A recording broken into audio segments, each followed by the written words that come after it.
Welcome to the Lawyerist Podcast, a series of discussions with entrepreneurs and innovators about building a successful law practice in today's challenging and constantly changing legal market. Lawyerist supports attorneys building client-centered and future-oriented small law firms through community, content, and coaching, both online and through the Lawyerist Lab and Accelerator. And now, here are the co-authors of the Small Firm Roadmap and your podcast hosts.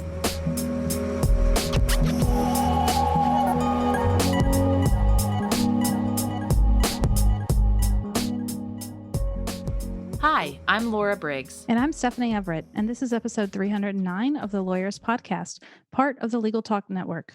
In today's episode, I'm talking with Maryellen Stockton about how remote companies can successfully onboard new employees. Today's podcast is brought to you by Natalie, Back Office Betties, LawPay, and Text Expander. We wouldn't be able to do this show without their support, so stay tuned. We'll tell you more about them later on. So it's a new year, which I love because it just feels like a, reset button. And I think this year we could all use a reset button. Yes, and even though some things are not ending, with 2020 ending the way we wish we could just say, well, that was over with and that was strictly a 2020 thing, it's still a really good time to step back, recalibrate, and do some planning, and maybe try to avoid some of those common pitfalls that we all do, like setting New Year's resolutions you don't stick with, setting a really big goal and never breaking down what that looks like in your day-to-day schedule and then feeling like a failure. So let's chat about that. How can we set better goals? Yeah. So what you just said, right? Like it's so tempting on the first of the year to be like, okay, this year I am going to fill in the blank. And it may be something really big, like increase my revenue by 30%, or I don't know, lose 15 pounds, whatever it is. But it's this big idea and it feels like you get started great, but then we know that they quickly fizzle out. Yeah, and sometimes that's really in the way that we scope it or think about it. We're coming fresh off of our fourth quarter leadership team retreat, in which we've really pushed our team to be better about how we think about our quarterly projects and how do we define those and break them down so that they feel achievable, or so that it's not just this big thing that you're kind of rushing towards at the end of the quarter and trying to feel like you just, completed it for the sake of completing it. So scoping things out is really important. Is there a sense of how you scope things out to where it's not like getting into the minutia, but making sure that you've thought about what a real milestone could look like? Yeah, I think first, if you're thinking in terms of annual goals, those are great to have, but then you need to break that down. So our team, we function in quarterly goals, right? We're looking at it every 90 days. Some of our labsters, we've been experimenting with this recently. We may have talked about this already.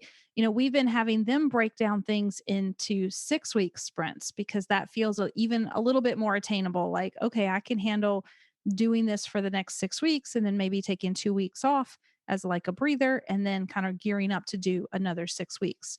So I think first, take that big idea and break it down into chunks that can be handled over a shorter period of time. I love that so much because this is something I struggle with. So every time that I get a big project, I used to be the person who would put the stuff on my to-do list that would just be like ridiculous, like write dissertation or something silly. And then you're just like, well, I'm never going to do that because it's way too big of a task. And so breaking it down for me really helped. I even tried to map things that I wanted to complete by certain weeks. Like, does this goal feel achievable? What if I were to take a week off, go on vacation in the middle of the quarter? How does this affect my plans? What if some other urgent project or important thing that calls my attention away? How will I be able to flex and adjust to come back to that goal? Because those things inevitably happen, right? And so I think it's a really good exercise to also figure out, have you taken on something that you do not have the time or the ability to take on right now? Is it too big of a thing to realistically accomplish either within a quarter or either within 6 weeks? I think what you said there is so important. And it's that extra step too. Like, I know you took your plan and you're like, okay, if I try to do these things each week, like how much time would that realistically take me? Like, it's easy to write in your planner, create strategic marketing plan, and then have that as like an item you're going to check off in week 3 of the quarter. Well, yeah, you're laughing because that's never going to work. And that is a huge project. And I think also you have to take it into context of everything else. So I've already started thinking about my Q1 And I realized I have a lot of speaking gigs coming up. Like there's a lot of, online conferences, and tech shows going to be virtual this year. And they've lined me up to do 3 different topics, which I'm super excited about. But it would be super easy if I was just doing my goal setting to just map that out and not take into account the time it's going to take me to put these talks together, right? Like those are big projects. And so I like when you can assign some times to things like, okay, how much time is it going to take for me to prepare each of those tech show talks, and making sure I'm mapping that out along with my other work that I need to get done this quarter. Yeah, and the other part of scoping it out that I really love is when you get to look back at that project once you've done all the brainstorming on road mapping it and go, what are things that someone on my team or a contractor or whatever, who else could help me do some of these things? Because maybe you don't need to do the lifting on the entire project, but that also helps you have that planning mindset as you're doing it of, okay, if I'm going to give the strategic marketing plan in week 6 to my marketing person to start implementing or to review it, then that affects my plans of how I work backwards from there as well. So remember that you don't always have to do it yourself. You can rely on other people that are on your team. This is why you build a team to help you accomplish things. But you've got to factor in their time and when they might need to see things from you or get a final deliverable to be able to move forward with it. Yeah, quick tip I'll give everyone as we wrap up here. I used to every week write out my to-do list and then what I had delegated.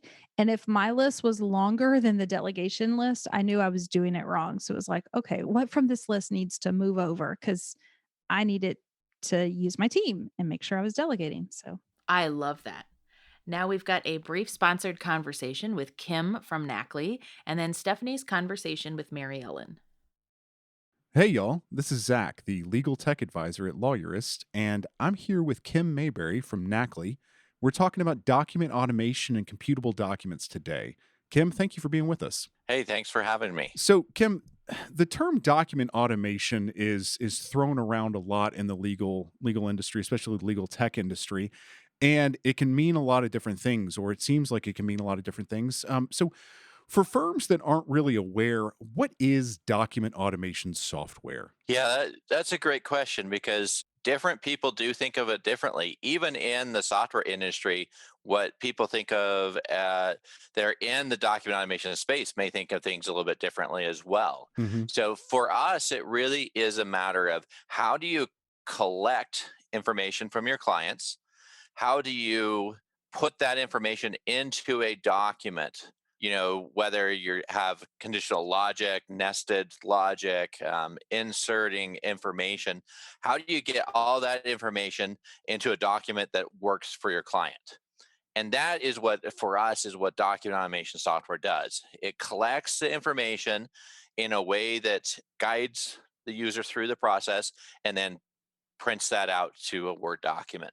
So with all the things that are necessary to create a document that matters for your clients. So we're not just talking about, kind of clicking through a form and just filling out the form. We're talking about actually compiling information. Nackley will actually create guided interviews or interviews that will allow you to bring information into this system and then spit out an actual document from there that is Yes. specific to the situation, specific to the circumstance. Right. Really, in the end, you're getting a customized document for your specific client. Right, right. That's one of the things I've been thinking about lately is that this isn't, this document doesn't necessarily exist anywhere. It's being created as somebody goes through Nackley, and it's just got this intelligent design kind of behind it that you guys help people with. Correct. So, kind of speaking of that, specifically, what kinds of problems do you see Nackley solving for attorneys? Right. So really comes down to errors in documents that you get, whether you're reusing documents from your previous client, you fat finger something through the process. So really getting rid of the errors. Version confusion. Hmm. A lot of times people will go through and save out all these versions of templates out on their drive somewhere, and you're not sure exactly which one's the right one. So you Hmm. spend all this time hunting and pecking around and reviewing the document. Oh, is this really the right one? So we really solved that problem as well. and just the efficiency, Right. making sure that you are efficient when you're generating your documents. Really, what we're seeing is we're saving those that are using our software, are saving 80 to 90% of the time that was taking them previously. And that's in, like you said, finding the right document, creating that document, peace of mind that the document is correct, peace of mind that you don't have he or she in the wrong place or plurals in the wrong place. And this, at 80 to 90%, that means you don't have to really have a massive document creating practice for this to be helpful, for this to really save you some time. Yeah, that's exactly what we're seeing. So even if we were to start with, let's say an engagement letter, somebody starts with just automating that engagement letter very specifically to each client, and they've saved time on every single client that's come in their door at that point. Yeah. Yep. So with attorneys, we know a lot of them are kind of not quick to bring in new technologies, and I'm sure you see a lot of that. So what reasons do the firms that you work with give for why they're still doing this just basically out of Word? Right. So what we're finding is one, they feel like it's an expense that they aren't already taking on, and it's an added expense that they're worried about. Mhm. They're also worried about complexity. But here's the thing is that you have expenses happening in your firm every day. Every time you get an error in your document, you now have an expense to go through and fix that error. Every time it takes you longer to create a document, that's an expense that you're incurring because it takes longer to do it. Every time that you give the wrong document out, that's expense. So really, when you look at document automation, the expense is actually relatively cheap compared to what costs you're incurring already in getting these errors and the efficiency that you're losing by not having it. Right. You may not be able to, quantify that specifically, but we all know that's there. We all know, that our time is worth something, obviously. And so speaking of that and being able to have the right expenses, you guys are giving a 21-day free trial right now. Is that right? That is correct. So if you go to our website at natalie.io and click on the free trial, you can go through and start using it. But we've also not only just getting your documents in there, we've already put a couple of documents that we hope that you can start using in your practice. We've got a W-4 already automated, a W-9. We've got a letter. We've got a client intake. So you could actually put a questionnaire on your website right away and start collecting information from your clients that can go right into your documents. So really trying to make it so that you can see how Natalie is going to perform in your practice and giving you value just by signing up for the free trial so that you have things that you can start using. That's fantastic. Well, and going into the new year, people can jump into there and see how it treats them at least for 21 days, and hopefully that they see a lot of value in that. Yep. Kim, again, thank you for being with us. Again, and it is nacli.io. They can just go there and click on the free trial button and start their free 21-day trial. All right, great.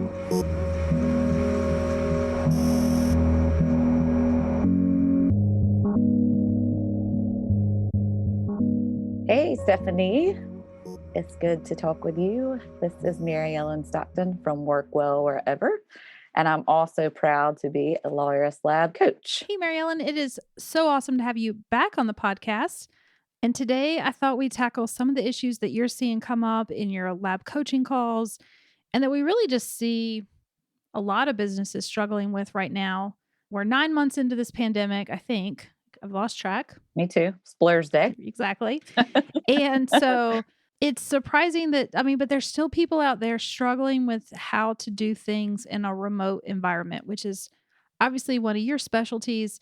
So today we thought we'd kind of dig in to an essential thing that has to happen for companies, which is hiring and then onboarding new team members. Mhm. So we talk a lot about the hiring process, but I think you've shared with me before that there were some companies who just stopped hiring because they didn't know how to onboard someone remote. Absolutely. They said, we've hired someone, but now COVID happened. And so we just told them, we're going to have to wait. And you can't wait any longer. So I would say with the onboarding process, because one of the big things why onboarding is so important, which is, it starts before hire and goes, through some people have 30, 60, 90-day plans. But people decide whether or not they're going to stay with your firm or with your company in 30 days. So you want to make sure that you made a great impression for their first day and definitely their first 30 days. And so one of the biggest things that I see is, especially with small firms or businesses, is that the onboarding plan includes the firm owner or, the attorney in every step of the onboarding process.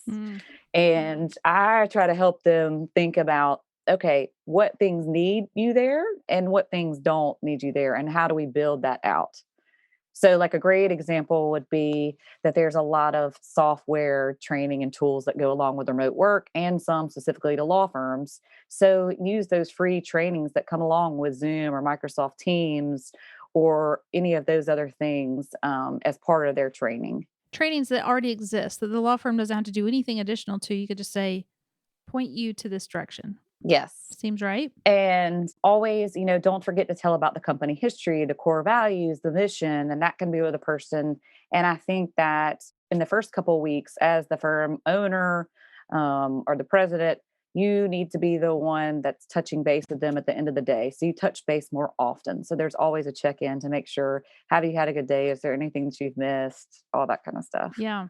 So that seems like a really important point that we shouldn't just gloss over, because I think one of the, concerns, hesitations, especially probably anytime, but especially in remote, we don't have the benefit of just popping into someone's office at the end of the day and being like, hey, how was your first day? How was the first week going? Those little interactions that are so natural when we see each other.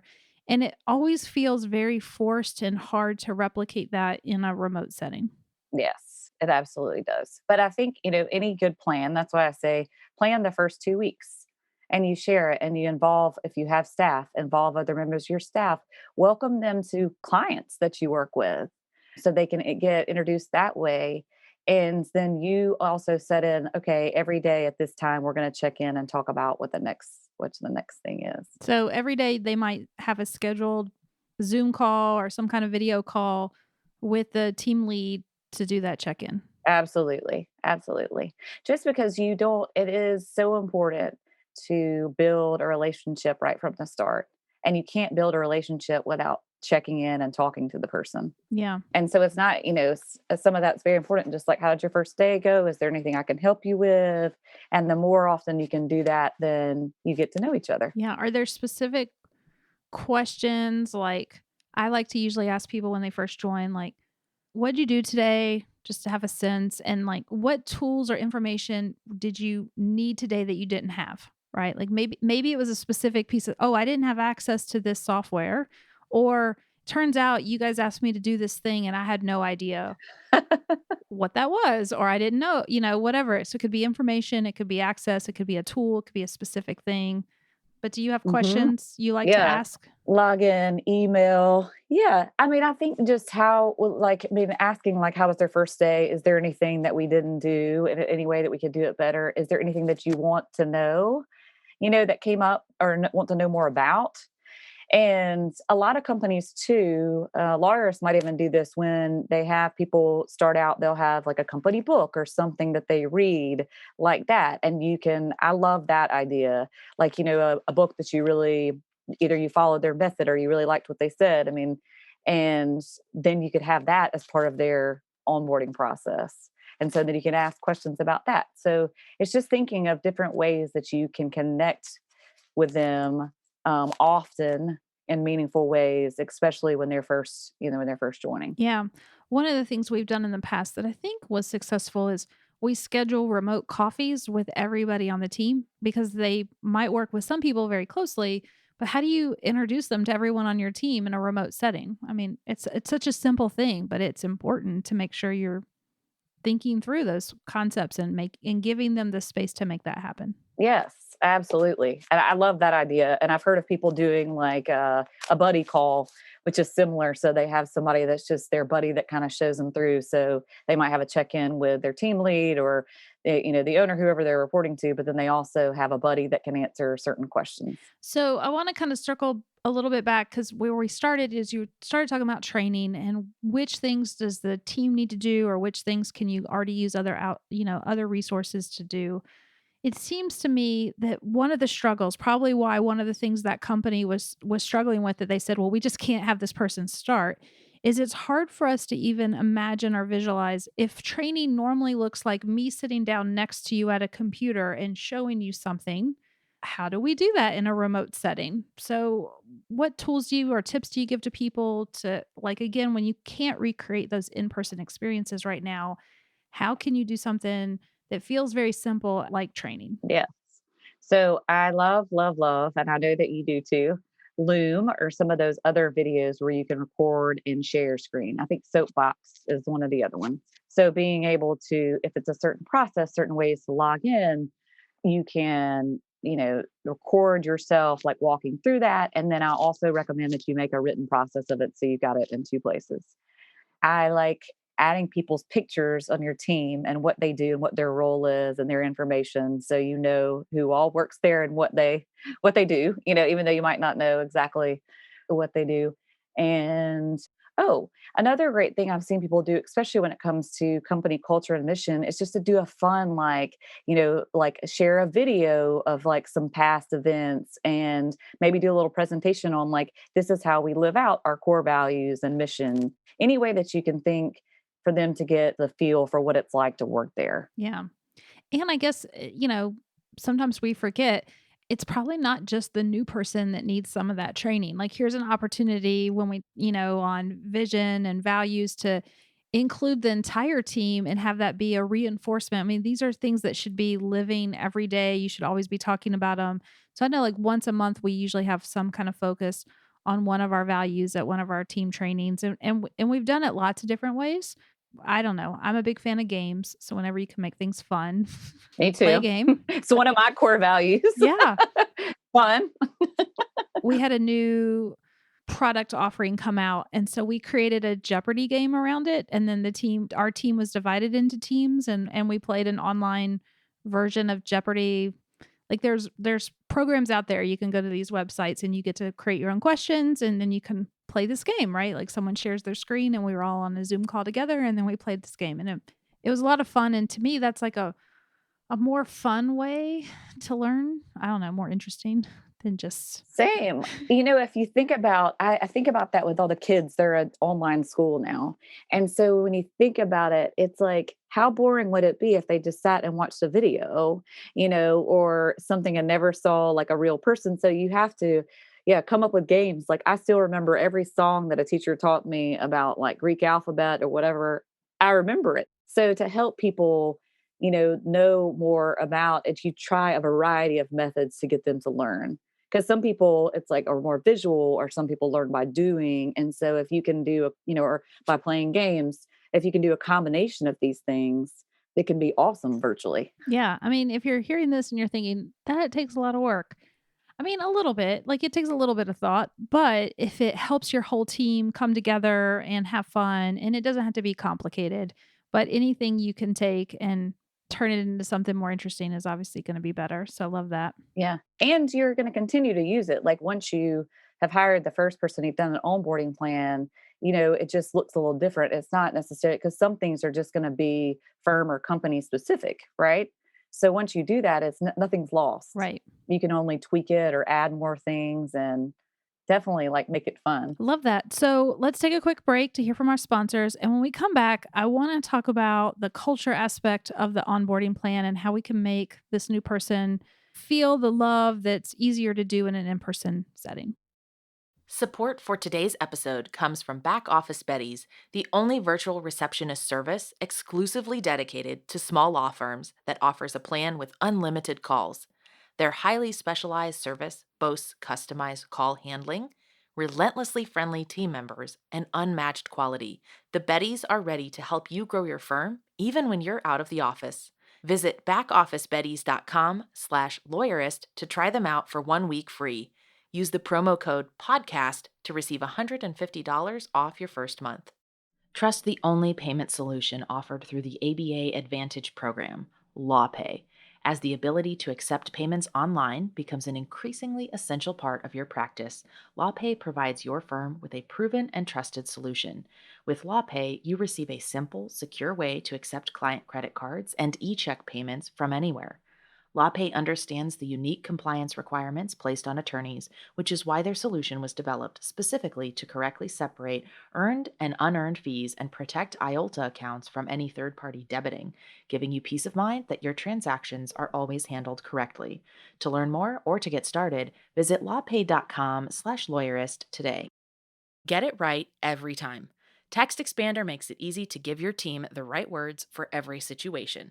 Whether you need to keep legal happy or delight customers with effective answers, you can rest easy knowing your team has it covered.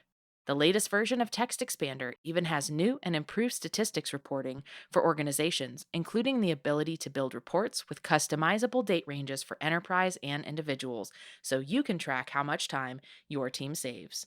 With Text Expander, you can keep your team consistent, accurate, and current, work faster and smarter, keep the whole team communicating efficiently and with consistent language, and share your snippets of messaging, signatures, and descriptions with everyone who works on projects with you. Text Expander is available on Mac, Windows, Chrome, iPhone, and iPad, and Lawyerist podcast listeners get 20% off their first year by visiting textexpander.com/podcast to learn more. All right, so we're back. We've been talking about an onboarding plan, and I guess this was one of those things that we just assumed, but I think it should, if it's not clear to everyone yet, it should be said. You actually have to be intentional and create an onboarding plan. Yes. And it is, I get it because people start, right? You start your firm and it's you, and then all right, you get your first hire and it's like, wait a minute, I need to do an operations manual, an employee handbook. And what do you mean onboard? But it is so important. And like we talked about, it's something that doesn't go away. Like once you've created these things, then it's there and you just add to and review.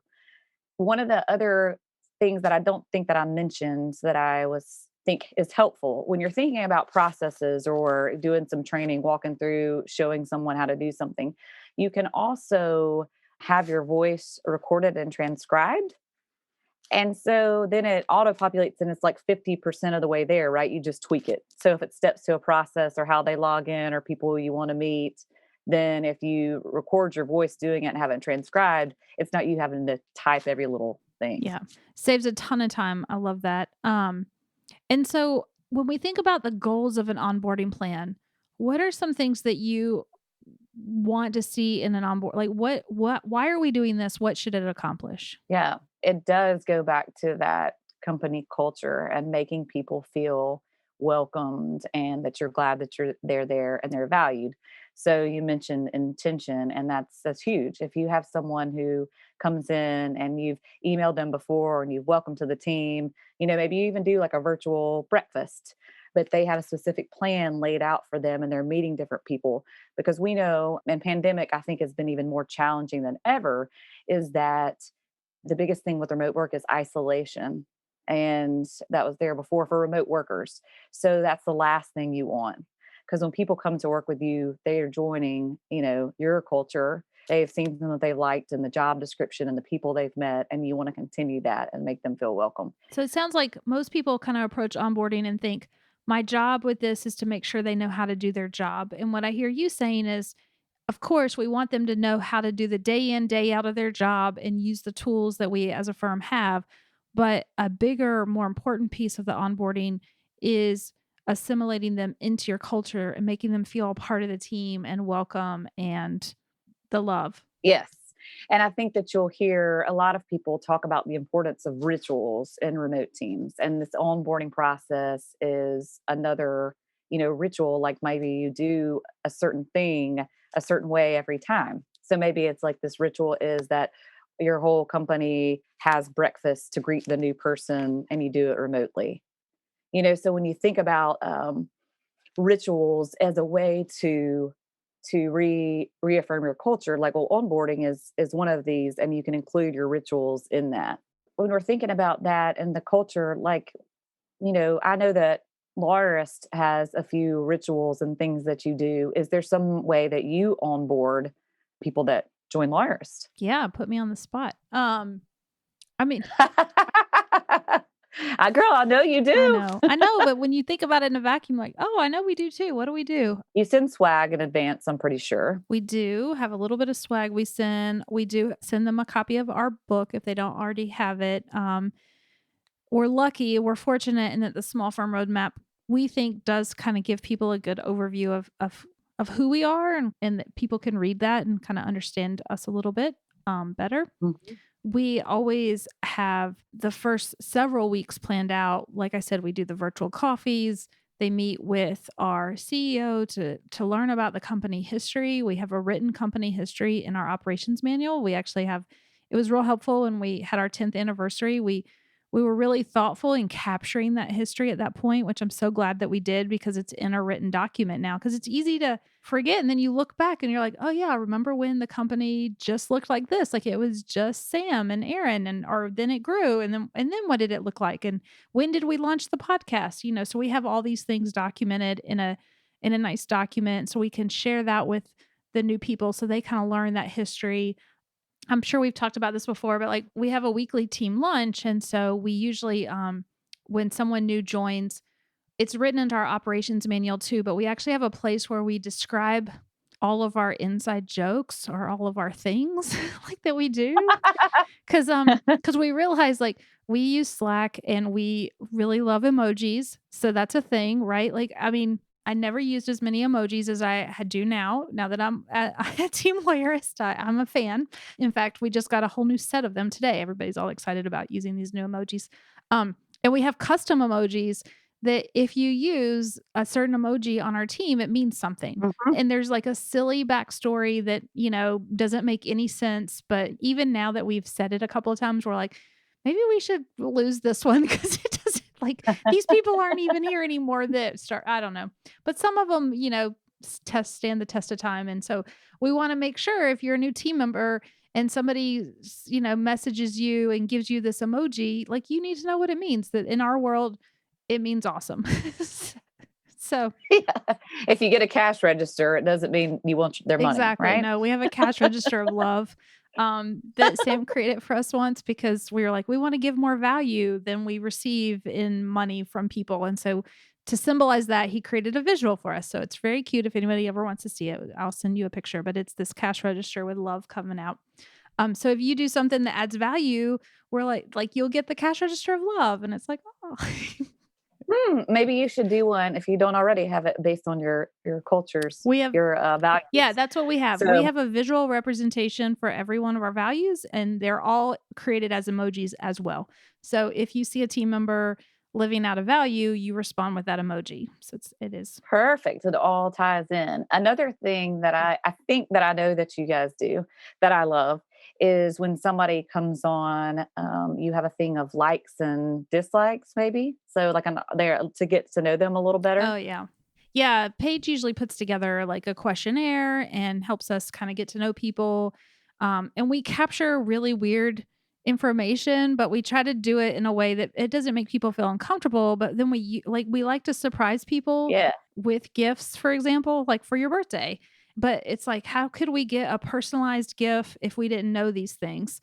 So our listeners probably have met Zach now, or heard Zach on the podcast, and he loves nachos. I mean, like, really loves them. And That's why he started working with you guys, right? For Taco Tuesday. probably. So something we had him fill out when he started that he probably forgot he even did. He told us about his love of nachos. So on his birthday, we sent him a whole package, and he was opening it up like on one of our team calls. So he's like opening it up, and he was like, a nacho recipe book. Like, oh my God, this is amazing. Like, he was so excited. How did you Right. know? Like, how did you know this about me? And, we were kind of laughing, like, well, you told us in this thing you filled out on day one, but you kind of forgot about it. And now we know how to like surprise and delight you, because we know very interesting things about you. Like, I think it even asked, like, if you could treat yourself. If you had an extra $10 to treat yourself, like what would you do? Or where do you like to shop, right? Like if we wanted to get someone a gift card, we want to know, where do they go? Like, are they a tea person or a coffee person or whatever? How would they splurge and treat themselves? So I think sometimes we put a lot of pressure on ourselves as team leads, like, oh, we have to know all this stuff about our team. And yes, it is good to learn it, but also you can be sly and do a little questionnaire. Yeah. Ask people what they Yeah. like. And I think, it's just thinking outside the box a little bit, right? It's not, I know you and I have talked about it before. It's like when you're remote, it's not the time to take things away, right? It's the time to look at what you're doing and flip it on its head. So what are we doing and what are people missing out on now? If it's free lunches, if it's, social outlets, give them that. Take the time to give them that. And the onboarding is a great place to like lay that out, to say, we meet every Tuesday for Taco Tuesday. It's a part of who we are. Yeah.